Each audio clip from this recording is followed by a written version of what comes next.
Did you record? No, not yet. Welcome to the Targeted Podcast, episode 23. We got a big one today. Two huge topics. So a little bit different from the last previous topics where we're talking about monsters and cartoons and, and video games and all other stuff. So we're gonna actually talk about something that's been a very complex topic that people tend to oversimplify, that we don't pay enough attention to, and the only time we really pay attention to it is when fighting starts, and that is the ongoing conflict between Palestine and Israel. So what I'm going to do is I'm going to kind of give a display of kind of what's been happening now, and then Omar is going to give us some historical context. I'll kind of share my thoughts and some stories that I've heard from my friends. I'll share a couple of videos that I've seen. Well, I'll share at least one video that I've seen online, which should help give you some context to this. So yeah, you ready, Omar? I'm ready. Let's do it. All right, let's do this. You ready, All right. Nicholas? When we edit the video, you could just crop him in there or something. Well, I guess he's doing the editing, so never mind. Oh yeah, we should probably take that from him now. we could say Rorschach or something. Yeah, right. All right, so right now, it's a conflict that exists right now. 100 people has been killed, right? 27 of those have been killed, children. 400 people have been arrested. Only 6 Israelis has been killed compared to like the hundreds of over 100 Palestinians have been killed, and 1 Israeli child has been killed. And news that just came in like maybe an hour ago. Israeli forces have just invaded Gaza. Oh my God. So they've just breached on in Gaza. They don't know exactly what the plan is yet, whether they're going to like knock off the Hamas leadership or like what's exactly the plan. So yeah, that's that. Let me share my screen right quick too, just for reference for the audience, for you guys to know exactly where is Gaza. So that's Gaza right here. That's being invaded. All right. So just some other news too. Hamas says that they're ready for a ceasefire, as long as the Al-Aqsa Mosque in Jerusalem is like kept off limits and whatnot. And like an Israeli spokeswoman said that they're not yet ready to talk about ceasefire at the moment. So sorry, who's spokesperson? Sorry, what's up, Nicholas? It's an Israeli spokeswoman. I didn't like write down. Okay. Okay. Spokesman. Yeah. But they said that the Israeli group side's not ready to talk ceasefire. So this is obviously a very ongoing situation. Yeah. So yeah, that's pretty much that. I'll tell you what the current situation is right now, and it's dealing with the Sheikh Zahra. Am I pronouncing that right? Neighborhood in Jerusalem, in occupied East Jerusalem, right? So it's a neighborhood occupied in East Jerusalem called Sheikh Jarrah, right? International law, right? So back into like the 1940s, said that belongs to the Palestinians, but Israel has been constantly occupying that area since that time. Omar, I'm sure you'll cover that in your in-depth analysis there. And yeah, Israel's been occupying it for decades. The government recently just stated, so the Supreme Court just stated that 6 families are evicted or they need to be moved by May. So they're being evicted from their homes in East Germany.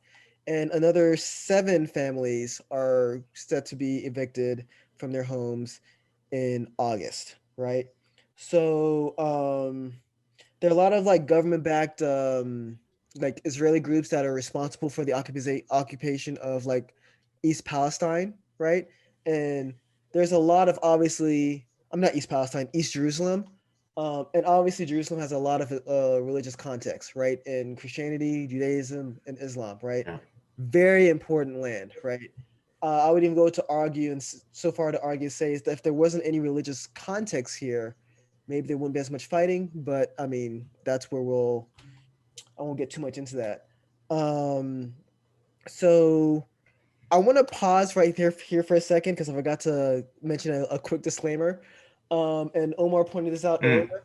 We're gonna give you our perspective of what's going on here, but there's no possible way either of us can tell you the whole story, right? So my goal is hopefully I've added our references to how we're giving you this information under the live stream. So hopefully you guys can take a look at that and kind of come to your own conclusions. But there's no way that like all of us can give you everything that's going on because this is a very long and complicated situation, right?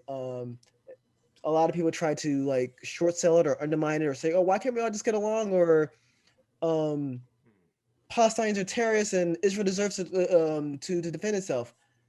No, there's more to it than that. We're also not saying that everyone in Israel agrees with the action that's happening too, right? There are a lot of American Jews that are horrified with what Israel is doing to Palestine, right? You can criticize the Israeli government, which is a right-wing government, but still support the Jewish people, right? Just kind of like how you can criticize the Chinese government, but not be racist against Chinese people, right? Like criticizing Chinese government because of coronavirus, but not blaming Chinese people for that. So wanted to keep that in context there. So yeah, I was talking about the six the six Palestinian families that are set to be evicted in May, and 7 in August. And yeah, when they get evicted, they're homeless. They don't have any lands. In 2009, 67 Palestinian families were evicted already in Sheikh Jarrah, right? So this has already happened before in 2009. The families there have tried to appeal the Supreme Court about this, so they don't get evicted. Don't have a very strong track record, so it's very high they're gonna be moved, unfortunately. Obviously, when they heard that when the evictions was heard, a lot of Palestinians protested, and that's when a lot of violence started occurring, and this is when it was erupt again. Last piece of information before I will give you is that the U.S. donates $3.8 billion of aid to Israel every year. And on the ground there, from what I've seen and what I've heard from my Palestinian friends, is that Palestinians and Israelis are treated totally different, right? Like Palestinians are treated as second-class citizens. So, in more context as to kind of how we've gotten here, like I want to defer to Omar to kind of give us some historical feedback onto that as well. All right, thanks, Zahid. Yeah. So you hit the nail head on when you said that there's essentially a lot of layers to this discussion, right? Mm-hmm. I agree with you actually that without the religious aspect of it, would there really be a conflict today? Like we all unanimously agree that that's not the approach that we want to take the discussion for tonight, right? Because at the end of the day, we don't have to talk about the religious aspect or the religious history to understand that this is a major civil rights, a human rights issue. So, I mean, it's very self-explanatory. It's really sad that, that people feel the need to really justify, what's going on today. So aside from that, I think, giving a non-religious historical background, and mind you, the sources that I'm not really going to be citing, as he said, like we've already cited our sources if you want to double check them, with the video, that's this live video on Facebook. But I'll tell you that these are official, like encyclopedias, right? And for those that don't know, an encyclopedia like Britannica and history, and, even references like the UN, United Nations own website, like what more legit references or sources can you use? So I'm going to be speaking from that perspective, from a purely historical, factual perspective. All right. So we are going to go back about, almost 1,000 years. And so starting in 1187 AD, so this is when Salahuddin had conquered Jerusalem. For some reason, there is a big debate about this between, scholars. Now, I'm not talking about just Jewish and Zionist and Muslim scholars. For some reason, there is a big debate about this among all people that this never happened. Unfortunately, this is a documented historical fact. Unfortunately, this argument of Palestine, Israel, when we go back and talking about history and what happened, people start saying, well, this is a historical fact and this is a fact. This source says this, but this source doesn't say that. So that's an issue. But 1187, right? That's when there was, this fighting over the promise of Holy Land, whatever, right? Salahuddin had conquered Jerusalem 1187. And just over 100 years later, in 1299, that's when the Ottoman Empire was actually formed. So that Ottoman Empire ruled over most of the Middle East, far, I would say at least like 90% of the Middle East. And then you had a lot of like the Mediterranean areas as well, right? Like Northern Africa, Southern Europe, Eastern Europe, that whole area, and pretty much stopped right before Rome, before modern day Italy. So they ruled over that area for over 600 years under the Ottoman Empire. So now we're going to fast forward 600 years, right? In 1914, so this is in the time of World War I. This, obviously, there are two sides, right? The Allies and the Central Powers. Central Powers were what? That was Germany, Hungary, and I think there was another one aside from the Ottomans had not yet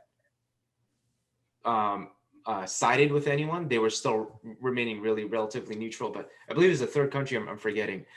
Either way, not that important.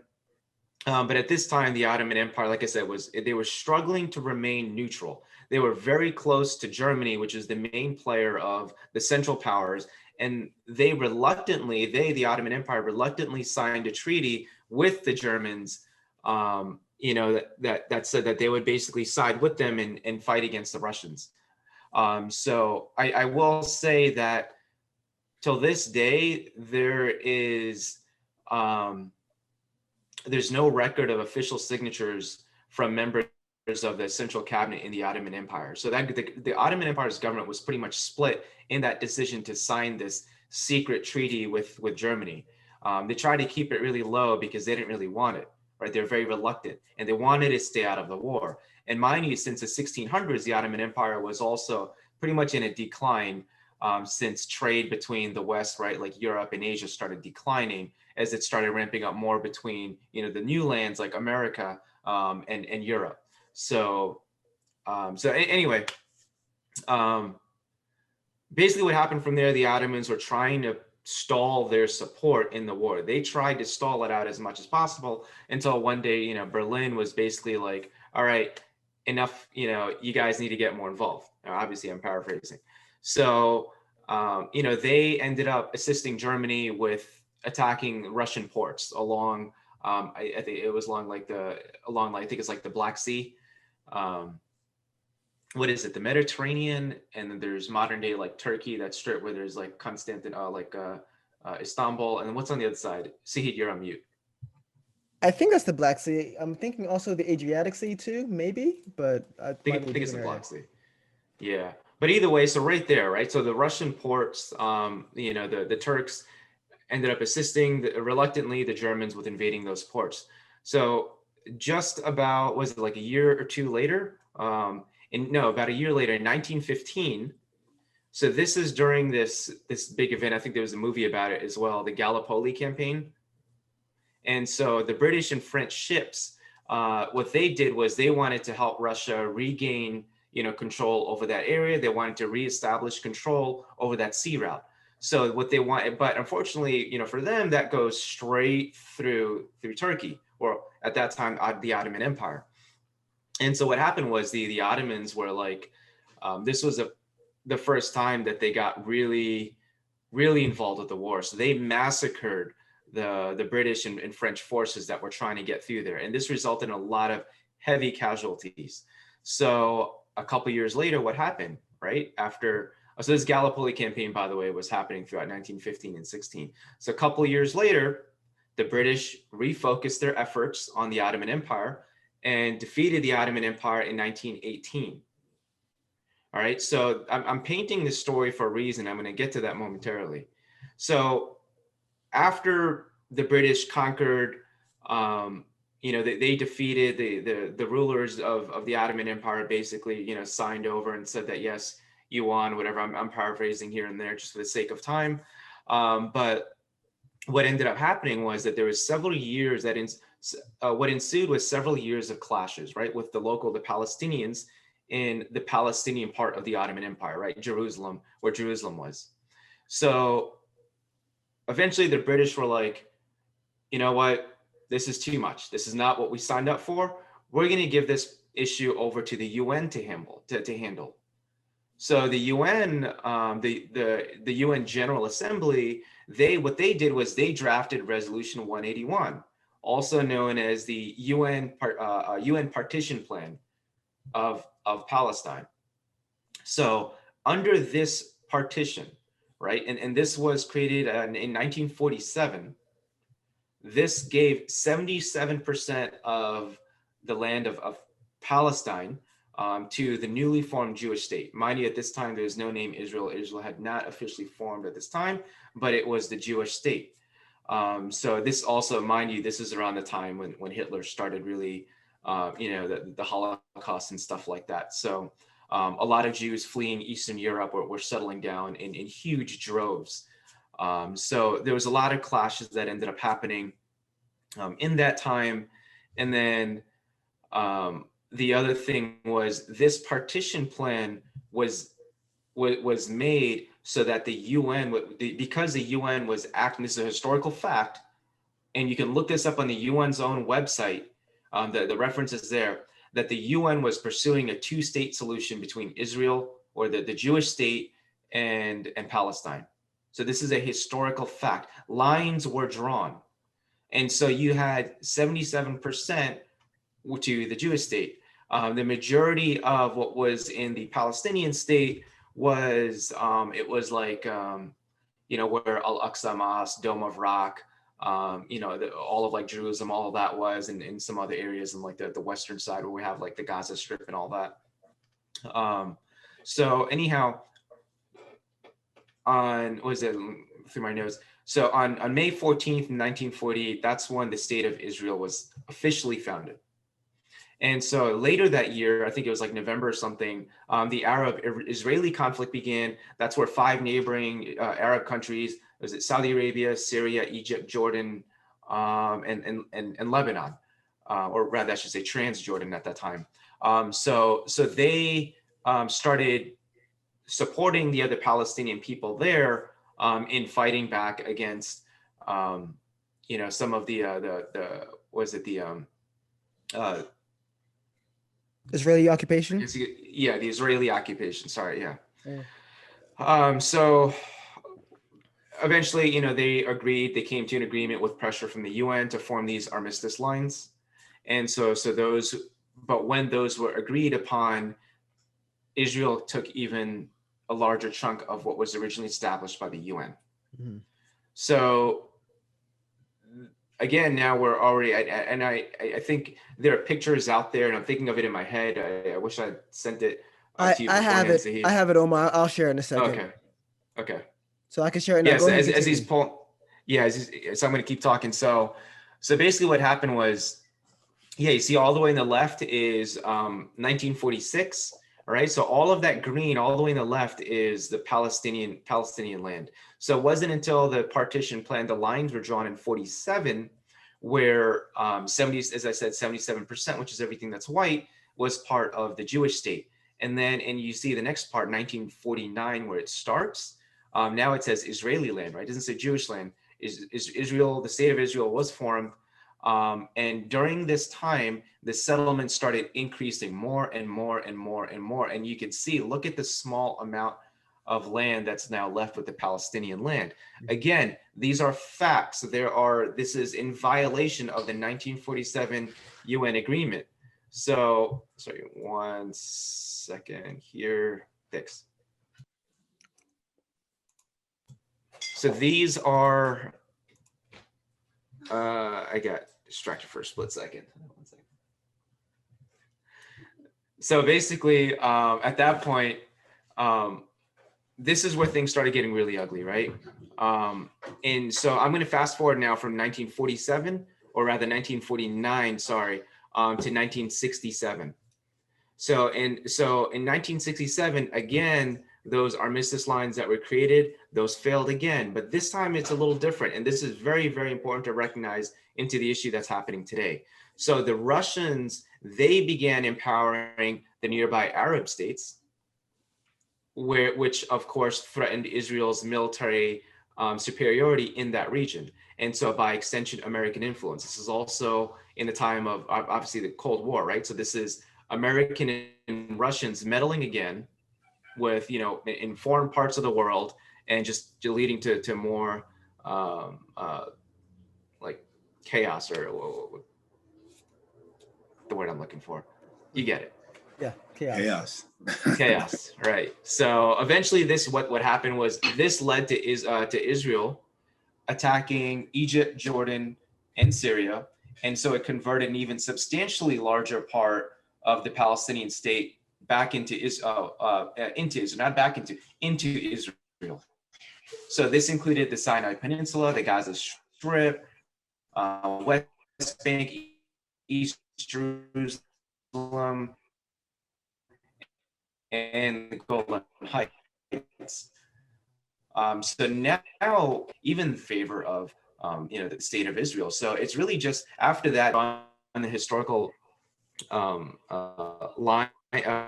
story, but it's really the same thing that's been happening over and over since then, where they've been stealing Palestinian land, they've been tearing down homes, murdering civilians and non-combatants for 74 years. 74 years. What kind of hatred do you think in any kind of people that would be harbored in their small communities, surrounded by people that treat them like less than second-class citizens? Second-class citizen is a huge upgrade to how they're actually treated. So in all of this tension, Hamas was formed in 1987. Okay, so with that, obviously, with Hamas, I don't agree with, a lot of their methods. These are, obviously these are militants who are fighting for freedom on one hand for their people, yet on the other hand, they're very extreme because they're deliberately firing, missiles and stuff from civilian neighborhoods, like Palestinian neighborhoods, so that, pressuring the Israeli military not to be able to fight back. And if they do, then they can say, well, look, they're attacking civilians, right? They're using human shields, right? They're using human shields, right? Right, which is a very dirty move. Again, we're talking about, these are people, fighting. I don't want to bring religion into it or anything. So I'll just leave that there. I will say Islamically, that's not acceptable, right? But either way, this is what paints the whole historical context of the issue that's happening today. So how do you argue this, right? You have people stealing your land, your home, for 74 years. And obviously people are going to be pissed off. So when I hear people saying, no, well, Israel's fighting back because they have to defend themselves, it's like, no, shut up. Obviously they're defending themselves. They have been for 74 years. This agreement, the UN is useless. They have done nothing. The only things that are enforced are when the Palestinians want something, and the rest of the Western nations that are in support of Israel and the US are like, no, you can't have it. We're going to support Israel. Yeah. Anyhow, I'm going to stop my piece there and I'll let you guys go. Yeah. No, thank you for that. That's a long, well, it was long, but I mean, that just shows you how complicated the history was, right? Israel. I thought I'd get through it quicker. Yeah, well, Israel, Omar hit a lot of the points, right? Omar hit a lot of the points that I said earlier, right? So we talk about Sheikh Jarrah, right? That was considered by the UN peace, by the UN, to be Palestinian land. And slowly but surely, Israel has been occupying that piece of Jerusalem. And Omar said it again, Palestinians do not have the same rights as Israelis there, right? And it is very just shameful and unfortunate. I actually want to play something for you guys right quick, which kind of gives you some context, right? So what happens a lot in these lands too is that Israelis will just go up and try to occupy Palestinian land, and they know that the Palestinians can't fight back because they're not allowed to fight back, right? If they fought back, then they can call the Israeli police, and they'll get escorted out by force using guns, right? Let me play this for you. I'm going to move my mic closer to my computer so you guys can hear, and I want to share my screen. So it's going to be a quick video. Can you guys see? Yeah. All right. Yep, I can see it. All right, it should be an Instagram video, so I'm going to play this.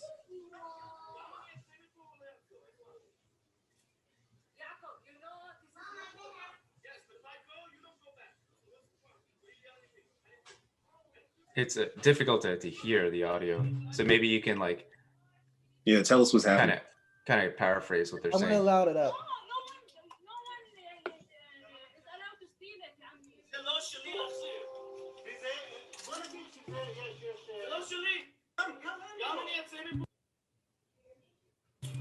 Jacob, you know this is not your house. Yes, but if I go, you don't go back. So what's the problem? Why are you yelling at me? I didn't do this. I didn't do this. But It's easy to yell at me, but I didn't do this. you are stealing my house. And if I don't steal it, someone else is going to steal it. No one Wow. is allowed to If steal I it. don't steal it, someone else is going to steal it. That's foul, man. Yes. Definitely wanted to share that. You guys heard it the second time, right? Yeah. Loud and clear. Yes. So that's the mentality though, right? That's the mentality, right? There's other videos too where like the goal is just to eventually move out all the Palestinians so Jerusalem can be all like Israel. So if you want any real peace in that area, we have to respect like Palestine's land and not let those dill holes kind of take over. Now again, right? Not all Israelis think like this, right? Not all Israelis is like this guy, right? And a lot of American Jewish people are abhorred by what Benjamin Netanyahu, that's the prime minister of Israel, right, is doing, right? He's kind of doing what Trump's doing, right? He's kind of waving this like right-wing nationalist view to gain support. And he's provoking Palestinians to say, look at what these guys are doing. I need support. This is kind of what Trump has done. And Israel is not. So I said earlier, like Israel has what? We give them $3.8 billion a year, right? Israel, we have, I'm going to say the word I usually say, false equivalency, right? People tend to make this as two equal sides. And it's not. Right, Israel is one of the most powerful armies in the world, right?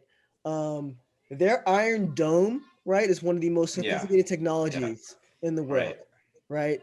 Like Hamas can fire a bunch of missiles that they want to, and very unlikely that they'll cause much damage. I was watching, so I sent you guys a Trevor Noah. Real quick, yeah, go ahead. I had a question, real quick. So going back to the UN agreement, I was trying to understand. So was Palestine ever a country, or like? Yeah, it was. Yeah. Okay. So so after that agreement, was it still a country, and then they were just solely like Israel was just solely like taking their lands, or was it some sort of agreement where it was just they have settlements, sort of like the Native Americans had? There's the the Cherokee Nation, et cetera, like they have lands here, but it's still like all the United States. Like is that synonymous with the two? Yeah, that's a good question, because so there was the Ottoman Empire, right? And then you had a Palestinian state. Okay. And the Palestinian state wasn't just Jerusalem, right? But this is a land that those people, also with the Jews and Christians that were also living there, by the way, they lived side by side for just under the Muslims alone, was at about almost 800 years, right? From when Salahuddin had conquered Jerusalem You know, it was basically the same people that stayed there. No matter who was conquering it, the same people were still living there, the Jews, Christians, and Muslims. Right. So the only reason I brought up the thing about Salahuddin was just because that was when the Muslim rule over it started, right? And obviously this is in the time of the Crusades as well, heavy in the middle of the time of the Crusades. So there's this fight over this holy land that, you know, everyone, all three faiths pretty much unanimously agree is part, nobody knows where it truly is, but Jerusalem is really, you know, if it's anywhere there, Jerusalem's in the dead center of it. And so that's what all three faiths, Judaism, Christianity, Islam, really believe. So anywhere from back then, you had this Palestinian state. Well, I'm sorry, I don't know if it was technically considered, you can correct me if I'm wrong. I'm not going to say the Palestinian state technically went that far back. Right. But in the time of the partition, going back to directly answer your question, the UN partition plan, this issue was specifically with the Palestinian state, and the lines, there were very clear, specific lines that were drawn that said, this is the Jewish state, and this part is being retained as the Palestinian state. Okay. Yeah. Yeah, I think as I was saying earlier. So yeah, Palestine's not Palestine. Israel is a very powerful country. Again, people tend to try to make it seem as there's two equal sides. It's really not. It's really Israel being one of the most powerful countries in the world, and a bunch of ragtag people, some led by a ragtag group of people that the United States condemn as terrorists, right? And Hamas does have in their doctrine to destroy Israel, which obviously is nothing that anyone here agrees with. But to understand people's running to like these extremist ideas, you don't have to look any further than the United States, right? Where, you know, we have a group of people here running to extremist ideas. However, the big difference is that Palestine, we see their land being taken over years, while here people are kind of prostituting themselves over some fat rich guy, white guy, who thinks he won the election and not.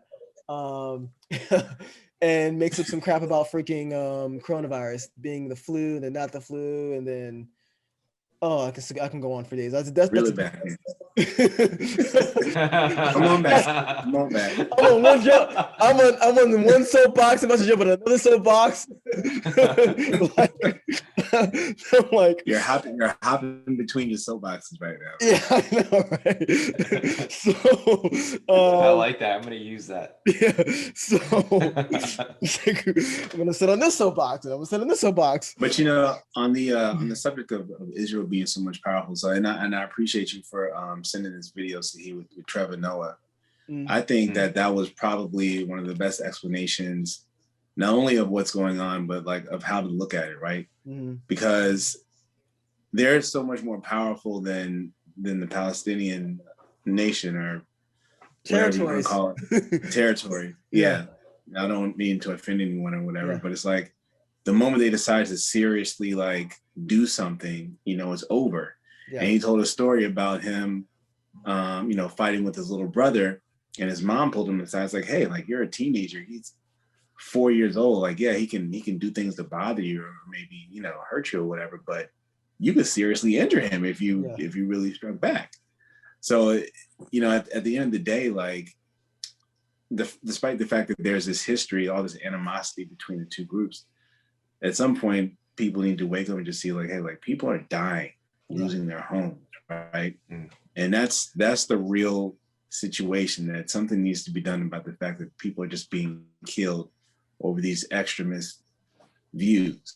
So you should definitely, I think that's been shared on the Target on our page, Facebook page. But for anybody who's watching, I'll definitely take a look at that. It's one of the best things I've seen in the last couple of weeks. Yeah, it's a great video, and you hit it right in the head, right? You have all this power, not to quote Spider-Man, but have all this power, responsibility, right? And that's a very important takeaway here. I do want to share like two quick stories right quick. So I used to work with a couple of Palestinians a few jobs ago, and I'll admit, like then I didn't know much about what was going on. I kind of had the view of everyone else had about it. It's just two groups fighting, you let them fight it out, or this and this. I didn't really realize or respect at the time how one-sided this is and just how bad it is for Palestinians. Yeah. Like based off the video that I just showed you, right? Just dude straight walked up on someone's head like, if I don't steal it, someone else is gonna steal it. So what's the problem? So one of my former coworkers who Palestinian, he went back home, and so a Palestinian, to go back to your homeland, you're subject to like multiple checkpoints, right? You can either go in through like the Jordanian entry, or I think there's an Israeli or is Egypt or Israeli checkpoint. But anyway, you're subject to like multiple checkpoints. So he was actually in Palestine. This may have been 2014 during like one of the flare-ups and whatnot. And if you're fighting age, so if you're like in your 20s and whatnot, you're subject to like intense like scrutiny, right? Because you can join some extremist group and fight Israel and whatnot, or so it's told. What he does, so he was actually trying to leave Palestine, but they weren't letting people of a certain age leave Palestine.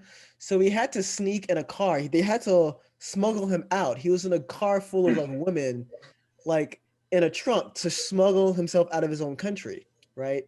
Another story from a female coworker of mine who's Palestinian, and again, as a Palestinian, if you're a certain age, you go through increased like scrutiny, right? So going through each of these checkpoints, and so she's going through these checkpoints, she's getting interrogated, and at some point they're like, you may have been in contact with some person that's against Israel, whatever. I need to see your phone. Like, hand over your phone. And then she was like, you know what? No, I'm not handing over my phone. And she like she's a little sassy, so she kind of snapped back at the Palestinian officials, and they banned her. They like marked her passport with a mark that says that she can't come back. So for another X amount of years. And Wow. It's nuts. Years. Keep in mind that in the United States, we can't get people to wear masks, right? People felt that they were being persecuted when asked to be wearing a mask, right? Remember a couple months ago when a group of white guys tried to kidnap a governor, the governor of Michigan, right? Yep. Because of By the way, Saeed, you said that the Palestinian officials stamped her. Oh no, I'm sorry, Israeli. I Okay. apologize. It's just Israeli officials stamped and said like, yeah, you can't go back. You can't come back. So I don't know the story with her. If she's been able to go back to her homeland yet, but like, given all of that, right, it makes sense people will return to extremism if the UN isn't protecting them, right? If they don't have any allies, right, they're gonna run to the people that like gives them a false promise, right? And even though these guys and so aren't like what great does themselves, right? So like as you said, they use them as human shields. They don't protect their people. So yeah. What does this remind you of, right? I mean, this reminds us of the riots that happened here. Yeah. Is, like, who is it? It was either Malcolm X or Martin Luther King Jr. that said it, is that riots are the voice of the oppressed people. MLK. And maybe that was Malcolm X. No, was it MLK? It was King. Oh, okay. So but I mean, there you go, right? And by the way, till this day, the U.S. and Israel both, and a lot of other European countries, do not recognize Palestine as a separate state, as a separate nation. They do not recognize it. Yes. They only consider Israel as like an official nation. So, I mean, it's right there, that there's just so much bias. People have to ask themselves, why are celebrities and politicians, not allowed in the US, not allowed to talk poorly of Israel? Why? What is it about Israel that we can't talk about comfortably, just to voice our concerns? What is it about it? I mean, even Obama, who is, lauded as being very vocal, and he's great, probably one of the best speakers we've had since JFK, if not better.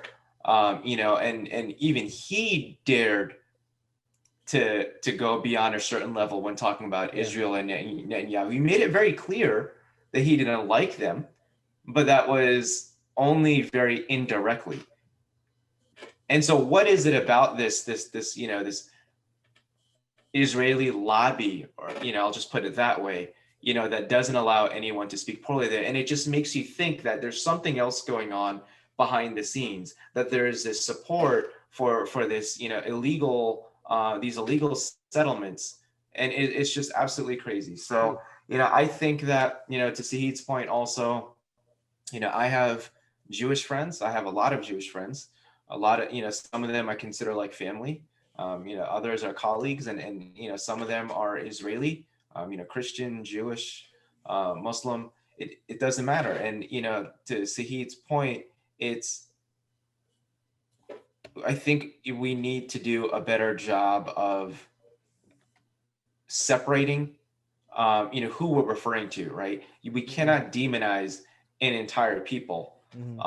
And so, I mean, okay, I've seen videos that actually, actual videos that actually show people, I hate to say this because it kind of contradicts what I'm saying, but literally like a whole neighborhood of people from the Israeli side watching the Palestinian settlement, the Palestinian settlements getting bombarded, and they're literally sitting outside like just regular civilians eating popcorn, like a picnic, sitting out and like bring out chairs and celebrating and cheering. Yeah, I saw a video there are of lots of the videos mosque of being burned, and a lot of Israelis celebrating that. Yeah, and I'm talking about missiles and bombs being dropped and explosions that you could see from a distance, and people are celebrating. So I'm not saying everyone's like that, right? Yeah. But I'm saying that there is this animosity that's accepted, that's, the military, the Israeli military demonstrates, and it's very clear that, they all hate Palestinians.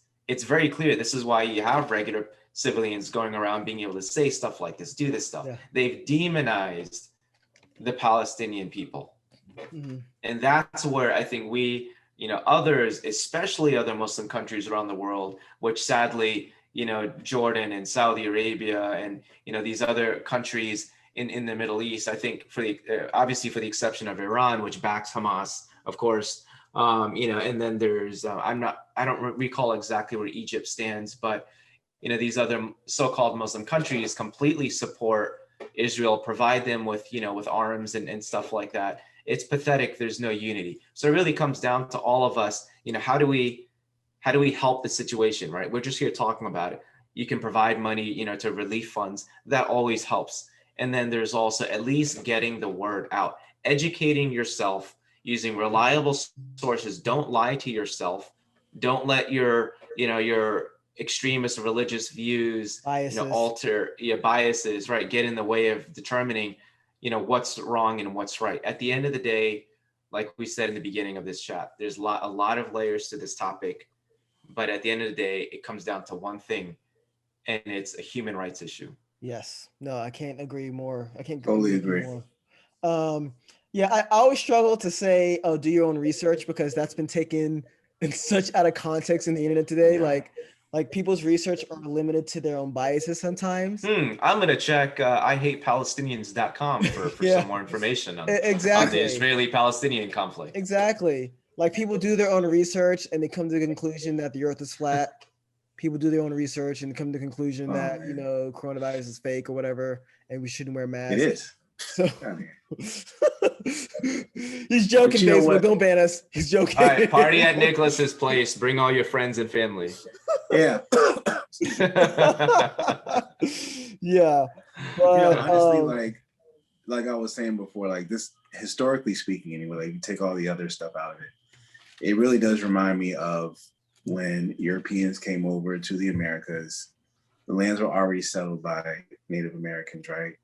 No respect for them as a people unless they could use them in war to fight, the war you had, like the French and Indian War and all that type of stuff.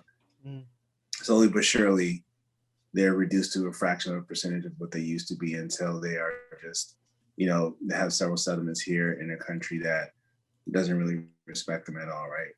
And I feel like it's like the same thing over there. Just reading just from reading like the stuff that you guys sent over, some of the stuff that I read, as far as like the settlements and where people are allowed to live and how people are being treated as low-class citizens, it's sad to say, but it's nothing new, right? I mean, you have the Native American situation, the way African Americans have been treated here, people of color have been treated here since since they were brought here as slaves in the 1600s.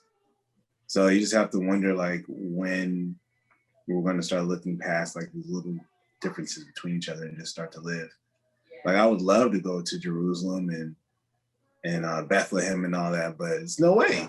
Exactly. No I think about that too, actually. That's actually funny that you say that, because my parents actually was in Jerusalem a couple years ago. Wow. It wasn't Risky. for the Hajj. It was for another religious. Was it Humna? I think. To visit Jerusalem. Of course, they're elder, so I think they're a little bit of a different category. They're not worried about them. But yeah, it's tough. I mean, you definitely won't be able to go now. That's for sure. No. So yeah, that's all I got. To Nicholas's point, I think that was actually a really good segue into our next topic, by the way. Yes. Yes. Talking about the U.S. Yes. So do you guys want to? Yeah, I do. I do want to get that one going. So we wanted to talk about this last week, but just didn't get the chance to. Wanted to give it this due diligence. So a couple weeks ago, after the State of the Union, the Republican response, we had Senator Tom Scott, right? Tim Scott, excuse me, from South Carolina. And he gave the Republican response to Joe Biden's State of the Union. And in his response, I didn't see the whole thing, but part of it, he talks about how back in like civil rights era, back in the time that people were being judged by their skin, and now people are doing that by their being judged by their skin again, or being treated as if they're racist because they're white. And then he makes a statement, America is not a racist country. And as you know, this kind of blew up. And a lot of people kind of responded in their own way. I definitely have my response to that when I initially heard that. Kamala Harris actually responded to that the next day saying, I agree, America is not a racist country, but we can't ignore its racist past and whatnot. But let's kind of get into that. I kind of want to kind of throw in my 2 cents first with you guys, and then definitely have you guys comment. When I hear this, if someone asks me the question, like, is America a racist country? I know what I want to say. I know what I want to blurt out. And I keep trying to think of like what's wrong. Like, why do we? And I think of like all the conversations I've had with people on my Facebook mentions or my Facebook feed that like want to say that the Confederacy wasn't racist and all sorts of things and whatnot. And one of the things that I've decided is I'm actually not going to answer this question. I'm actually not going to. Hitler wasn't racist either. Yeah. Oh my God. Like Robert E. Lee wasn't racist. He just fought for his homeland. All BS that we've been taught in school or whatever. But the reason why I'm not gonna like say yes or no to the question is how we define the term racist, right? People understand the term racist as bad, right? And they'll just say, "Oh, I'm not racist. I have a black friend or whatever," right? And I think what we should start doing, oh God, I hate that. I have a black friend. I'm not racist. I listen to Candace Owens. Like, yeah. So I was just about to say something like that. Oh my God. So that kind of crap. Or I'm not racist. Like, what about Tim Scott? What he said, right? So what I wanted to do was I really tried to rethink that narrative now, and I wanted to, instead of using racism as racist as a label or not racist as a label, labeling things not racist, why don't we have it as a standard, right? Do we keep the standard of being a not racist country, right? And I'll start with some of the good, right? Slavery eradicated. We eventually gave Black people the right to vote, women the right to vote. Civil rights happened in the 60s. We've had our first Black president.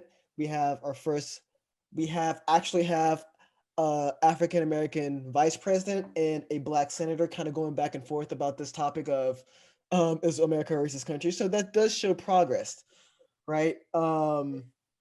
But I want to talk about, there are some things that I want to I'm laughing at myself. I'm gonna quote Nicholas too. A couple weeks ago by "Is America a Racist Country?" A couple weeks ago, we had to pass a bill for rights for Asian Americans for Asian hate crime. That literally happened like a couple weeks ago. In 2021. Yeah. 2021. Right. As we How many decades now after the civil rights movement was Yeah. it? When did it It was in technically the end the 60s. civil rights movement? Yeah. 60s? Yeah, I mean, look, late 60s, I think it ended. Yes. Technically. Like, think of the label as not racist, like the label as adult, right? Right. You can be, there's the definition of adult. You turning 18, you can go to war. You turning 21, you can drink, right? But there's the actual responsibility of being adult, right? Just because you are of age doesn't mean you're an adult by label, right? Same thing with, I think, is of being not racist, right? Just because you have a Black friend doesn't necessarily mean you're not a racist, right? Of that. So a couple of things that I want to talk about this label of not racist. So I'll talk about all the good, right? Now here's some of the things that we got approved if you want to keep this label of being not a racist country. So we just passed this bill to because there's been an increase of Asian hate crime, right? There are still 700 Confederate statues still up. 100 have been put down since last year, which is like the highest rate in a while, but there's still 700 statues still up, right? There are still military bases named after Confederate generals. And when I heard this kind of blew my mind. There are actual American bases named after Confederate generals. South Carolina either recently or will celebrate the Confederate holiday, Confederate Memorial Day. That's going to happen, right? Or it's going to happen. That's crazy. Yeah, right? That's insane. Right now, as we all know, we've discussed in the show before, right? There's a perversion of like how slavery was taught in school, right? On how the Confederacy wasn't as bad as a war of northern aggression. We all know it's BS, right? Right now, we're trying to teach like critical race theory in class and the 1619 Project, right? So the federal government is trying to sponsor these classes for these schools to teach, and a lot of people are trying to reject this, right? You see a lot of school board meetings saying, "Oh, just because I don't want critical race theory taught in class doesn't mean I'm a racist." And I'm like, well, you're not really helping your case, right? Because a lot of these racist ideologies were taught in class and you guys did nothing about it, right? And when we try to turn this back around, you have a problem, right? So, well, racist for sure. Yeah. I will tell you that I never even learned in school that we were just talking about the Ottomans, right? Yeah. I never learned, I don't know about you guys, but the Mongol Empire, who ended the Mongol Empire? It was the Ottomans. Yeah. One of the most feared empires in history. Largest too, and right? One of the largest, yeah, exactly. One of the largest and feared. And, and I don't want to go off on a tangent, but we never learned. I only found that out like, actually not that long ago. And that's sad because no one I know learned that in school here in the US. Yeah, it's been, it got touched on. It gets touched on, but it's kind of brushed over. It's kind of just like Mongolian Empire, blah, blah, blah, largest empire in the world at the time, and ended in this year. And then the Ottoman Empire rose. Yeah, exactly. No, exactly. That was it. But you had to fill in the dots yourself. Yeah. Right? Yeah. So, I mean, that's kind of what's happening now, right? Where you have to be taught the real reason for the Civil War was because the Confederacy wanted to keep their slaves. That was a reason, not because the Northerners wanted to invade. Like, Lincoln Right, became exactly. president, and then then Confederacy rejected and became rebels. So yeah, that's my 2 cents. My 2 cents. Like, and I just wanted to hear your thoughts. Like, think of I'm gonna go non-racist before as Nicholas a does because I probably have a lot less to say than he does. yeah. But I see it as a label, and that's something that we have to continue to adhere to, right? Not doing one or a few things will just mean you're not racist, but it's an ideology that we have to continue and improve upon. Like again, Mississippi just got rid of the battle flag from their emblem for their state flag, like last year, right? So it's something that we have to continue to improve, and just like being an adult, like me paying one bill doesn't make me an adult. Me, me maintaining a lifestyle and being able to take care of myself makes me an adult.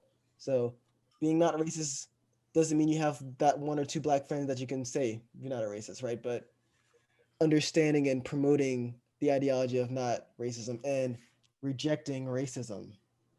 Ah, I see what I did there. Okay, that was lame. Okay. Okay. So I'm gonna keep my answer real short and sweet. My Yes. answer is America a racist country? Yes, it is. All right. And so when you first asked this question, Saeed, I had to think, in what way? Does that mean everyone living in the US or everyone that's, patriotic is racist? No, that isn't. America is my home. I grew up here. I love my country, right? And I've been blessed to be around tons of people that are incredibly open-minded, just like the three of us always talk about pretty much anything, right?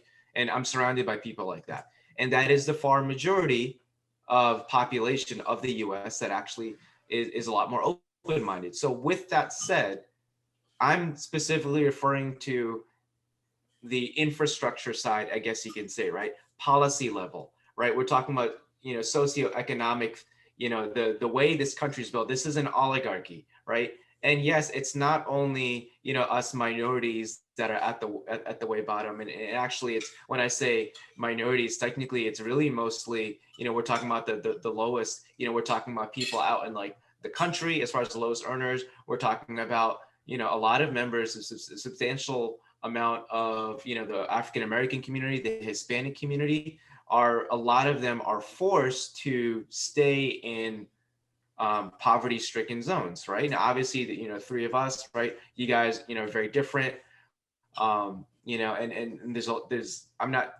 I just want to make it clear, obviously, right? Just for being political, if anyone that hasn't watched any of the episodes, right? I'm not saying everyone, right? But I'm saying that you go to the prisons in the country. What do you see percentage-wise the most, right? By sheer numbers, yes, you're going to see Caucasians more in prisons. But if you're talking about percent total to population, right, comparing African Americans and Hispanics to Caucasians, percentage-wise, are substantially more.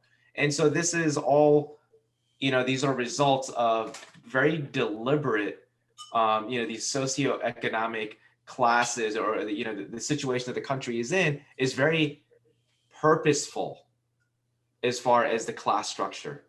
And so in that sense, I say yes, that, unfortunately, our country, the way it currently is a racist country. I don't think that Biden and Kamala Harris are racist. I think there's most of the American people, I don't think, are necessarily racist, but I think the infrastructure that our American forefathers have set in place, and a lot of other politicians that are around today, are still in support of that. So I'll just keep it there. Bring us home, Nicholas. No, I think Omar made a lot of the points that I want to make. Oops. So, but no, that's cool though. But so when he said that, right, like you just start laughing because it's so ridiculous. And then I personally tried to think of like, what would make him say that? What would make him say that America isn't a racist country? And I'm wondering if it's maybe just, Black people still have not all Black people, some Black people still have like this crab in a bucket mentality, to where like when they work hard to get somewhere, they get to where they are, and then they don't look back at where they came from, right? They're just like, hey, I'm here now, and because I did it, everyone can. And that means that the country isn't racist anymore and the struggle is over, because I was able to work my way up the ladder just like most other people can. Bingo. Bingo. But unfortunately, that's not the case, and that's not the case because of a lot of the reasons that Omar just mentioned. It's in the DNA of this country. Like it was built off of racism. It was built off of making sure that Black people were slaves. It was built off of making sure that there was a group of people who were just separated and away from those people who had certain rights. And people try to say that America isn't racist because we have certain freedoms, right? We have freedom of speech. We have, various freedoms that are supposed to be guaranteed in the Constitution. And because people can use that word free, then it means that, hey, like, we're not racist. Well, if the laws are written to keep certain groups of people down, if there's still today, I'm looking at the news, like there's a town somewhere in the South where, like, if you're Black or a minority, like, you can't be there after a certain time of day. Now, today, it's still like that, right? Let's talk about the fact that, like, yeah, we've had a number of historical accomplishments when it comes to race, such as, Barack Obama becoming the first president, Kamala Harris becoming the first female vice president. But from that perspective, people would like you to think that, hey, we had a Black president, it's over. But the fact of the matter is that, like, that they use that to kind of cover up the truth, which is that we're still in the same fight that we've always been in, right? When you come up in school, they say the civil rights movement was in the 50s and 60s, and it ended, once you had the 15th Amendment where, like, Black people could vote. But yes, Black people could vote, and the movement at large might have ended, but there was still a fight to get this, folks the same rights as, their white counterparts, right? Our property value, the property value of a Black neighborhood is always going to be less than that of a white neighborhood, right? You go through, the fact that the Confederacy is still celebrated to this day, right? You have these monuments up. Mm-hmm. You have, Lee Highway or whatever, you know what I mean? It's all over this country.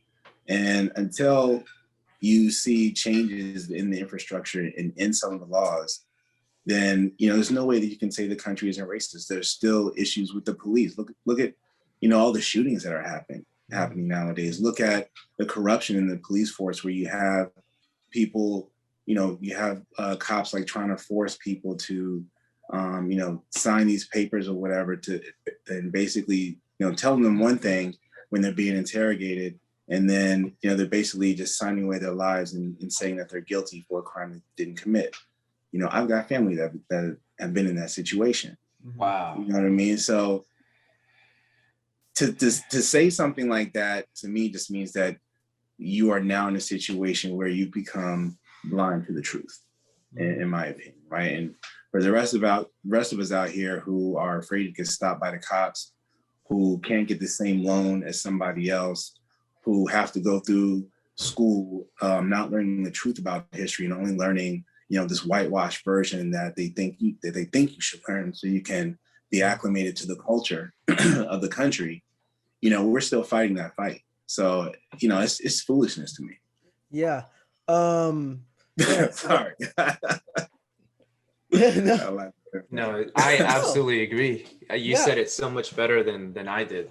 I want to add too. So, like, students that have to go to schools named after Confederate people who fought to keep their ancestors enslaved, right? So there's a case, I think, somewhere in Mississippi where there's a school named after Nathan Bedford Forrest, who was the first KKK Grand Wizard. Wow. So, yeah, there are schools named after those guys, and right, it's now majority African American, and they're like, we should change the name of the school, and they're like, oh, that's cancel culture. We shouldn't change the name of the school. So cancel culture. Yeah. Don't get me started about cancel culture. Next thing you know, we talked about that one. Yeah, we did. I wouldn't be surprised if people start going after Jet Li now. Yeah. I wanted to add one more thing. I mean, it does work both ways too, but yeah, I wanted to add one more thing to Nicholas' point as to why, like Tim Scott would say, America's not a racist country. He made a great point with us, like him not understanding where he came from. I think it's a point of him trying to cater to, of who he's trying to cater to, right? This for guy, sure. like, he's catering to a bunch of people a bunch of white fragile people. That's just kind of how it is, right? That we can't just tell them how it is, right? You have to kind of be that token for them so they can feel better about themselves. And the problem with that is that holds us back from making the improvements that we need, right?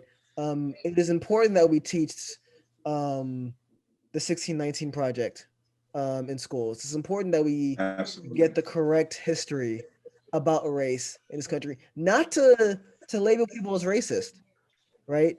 Like a lot of this, what's happened has happened so long ago, right? We learn from the past so we don't repeat it, right?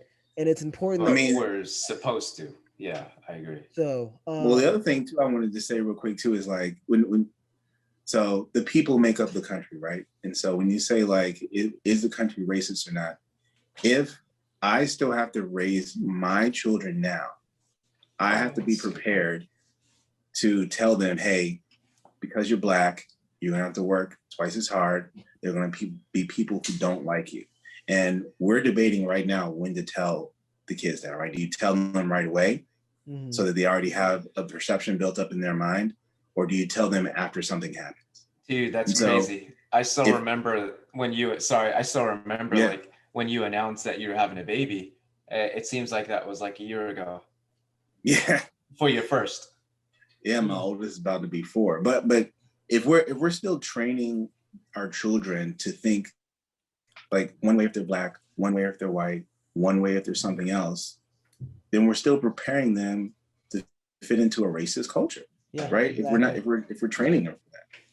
Yeah, it's so interesting that you told me that. So one of my former leads on my job, he's Indian, but he married a Black woman.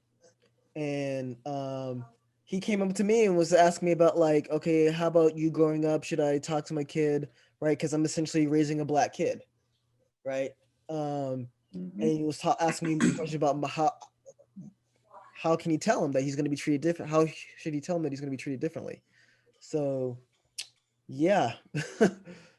Yeah, I mean, I don't have to answer the question. I think the answer to the question is right in front of us. Right. Yeah, and we actually had someone comment, Ari, 5 minutes ago on the video. She said the amount of money invested into racist policies tells you from an economic standpoint, America is a racist country at its core. So obviously, like I know you guys, right? And I think, you would agree when I say that, we would fight to defend our country. Now, I'm no veteran or anything, but obviously, if it came down to, let's say, what was that movie? Red Dawn, I think it was. It takes place in like Australia or something, where it's just like these random like teenagers, the Russians, I think it was the Russians invade. They did a remake here where I think North Korea invaded or Korea. Yeah. Really? Oh yeah. Okay, I know what you're talking about. That's a crap movie, but okay. I want to watch. Yeah, but just the point, just the point that I'm making, right? Like if it came down to that, I'm pretty sure like pretty much all of us would be like, hell no. We're gonna, we're gonna be up in arms and defend. Right. Well, okay. Well, that's true. Maybe not the best example, but my point is, right? Yeah, not the best example, but my point is though, is that we've all faced challenges, right? And we've shared a lot of those challenges here and there, on this show throughout several episodes. But given all that, it's how do you determine this question that you asked, is America a racist country? Are you talking about the people, or are you talking about the policies, or are you talking about the infrastructure? Like what are you referring to, right? There's so many things that help with equal rights and freedoms and things like that, but at the same time, the stuff that really matters is the stuff that's really hurting us in the end. Us, when I say us, I mean like minorities. Yes. Absolutely. Yeah, we can go on for so on for that, but Yeah. Yeah. I still got a question if my voting rights are if they're trying to take away my rights to vote. Some of these laws. I mean, I know, right? Wait, what are you talking 2021 and 1961. You know Yeah, what I'm saying? you can't hand people water in Texas in a line that they purposely made longer, right? You would think we were giving out tequila shots. Like, I know, it's right? water. I mean, It's minority water. and lots of other states are implementing these laws, right? Georgia, obviously, Florida implemented a law, Texas implemented a law. It's nuts. I hope we are able to pass like the Voter Rights Act. We'll see. Yeah. But yeah, we are where we are. All right, guys. That's all I got for today. Yep. Someone's got to go use the restroom. Am I missing some of the context from the comment? I was looking at Omar. Omar's like, wait, what? No. It's a bad joke. Moving on. Cut this from the footage. Delete this footage. No. Delete this Yeah, footage. anyone watching this, cut this from your minds too. Oh man. Yeah. Oh no, we got a good showing this day. Man, we got some people. Thank you guys for supporting us. Absolutely. Yeah. All right, about to peace out. So thank you guys. That's episode 23. Y'all have a very wonderful evening. Do your research. Be safe. And thank you guys. Love you guys. I want to say one more thing. I meant to say in the beginning of the video, it was a little tough to mention it during the Palestine topic, right? But for all of my other Muslim brothers and sisters out there, Eid Mubarak. Eid Mubarak. I cannot believe I forgot to say that earlier too. So shame it's a very what's the word or phrase? Bittersweet. Wishing that today, right? Because it's very ceremonial, but at the same time, right, given what's happening to people in Palestine across the world. So I'm not going to butcher that, but enjoy your holiday. Yeah.